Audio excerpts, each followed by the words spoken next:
Untuk video tutorial yang keempat, yaitu mengenai penjelasan fitur beranda, ya. Fitur beranda itu ini ada di portal home, ya, ada di portal home. Misalkan tadi kita sudah buat dua toko, ya, dua toko. Di sini ada toko Aiwo dan toko Aiwo toko 2. Kita bisa melihat atau memonitoring secara keseluruhan, ya. Kalau atau kita bisa melihat aktivitas toko, baik itu aktivitas per hari, ya, baik itu aktivitas dalam 7 hari, baik itu aktivitas dalam 1 bulan atau dalam 30 hari terakhir, cara bulan ini, bulan sebelumnya, bahkan dalam 1 tahun, ya. Ini bisa kita lihat atau kita monitoring secara keseluruhannya. Oleh karena itu, saya katakan lagi, ini fiturnya sangat lengkap, ya.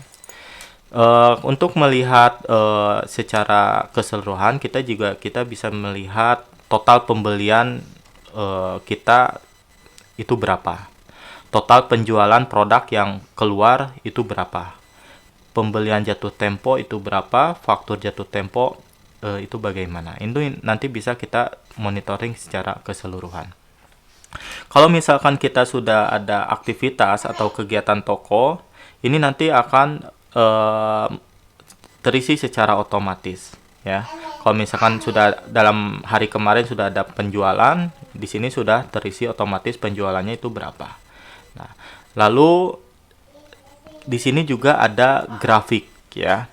Grafik penjualan selama 30 hari terakhir. Ini grafik dalam dua toko, ya. Yang atas yang warna hijau ini itu grafik nanti ditunjukkan dari garis warna biru itu untuk grafik toko pertama, toko Aiwo. Lalu grafik kedua itu Aiwo toko 2. Ini nanti kalau misalkan sudah ada aktivitas atau kegiatan toko dalam itu, baik itu pembelian, baik itu penjualan, stok produk dan lain-lain, nanti akan tampil grafik, ya. Tampil grafik dari penjualan tersebut. Oke, lalu selanjutnya ada pembukuan penjualan tahun berjalan. Apabila dalam 1 tahun kita sudah melewati dalam 1 tahun berjalan, maka di sini ada laporan pembukuan, ya. Dalam bentuk grafik ada laporan pembukuan. Ini nanti akan dimonitoring secara integrasi atau secara otomatis. Misalkan di bulan Januari total penjualan berapa, nanti akan terisi secara otomatis. Lalu di Februari, Maret, bahkan sampai Desember. Jadi kita bisa melihat grafik aktivitas grafik secara per bulan itu dalam 1 tahun bagaimana. Nah, ini pembukuan penjualan tahun berjalan. Lalu selanjutnya, apabila dalam penjualan itu ada jatuh tempo pembayaran, di sini juga nanti ada notifikasi, ya.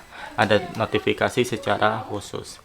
Jadi ketika masuk jatuh tempo, baik itu penjualan ataupun pembelian, nanti akan notifikasi secara khusus, ya. Oke. Lalu peringatan stok produk itu fungsinya apabila dalam penjualan produk keluar, produknya menipis, kuantiti dari produknya itu menipis, maka di sini nanti akan memberikan peringatan stok produk. Kira-kira produk yang akan habis itu apa saja. Nah, ini terintegrasi secara otomatis. Lalu ada juga order penjualan, pemesanan, ya. Nah, ini kita juga bisa, kalau misalkan ada pemesanan dari luar, ini bisa kita gunakan fitur ini, ya. Kalau misalkan kita menggunakan sistem pengiriman, ini kita grafik ini akan bermain, ya, akan berfungsi. Oke, ini fitur-fitur atau fungsi-fungsi dari beranda, ya, atau home portal dari toko Aiwo, yang fungsinya untuk memonitoring keseluruhan baik itu pembelian ataupun penjualan, bahkan faktur keseluruhan baik itu harian, bulanan atau tahunan. Oke, itu saja untuk video yang keempat mengenai tentang beranda. Untuk fitur lainnya akan dijelaskan di video selanjutnya. Terima kasih. Assalamualaikum warahmatullahi wabarakatuh.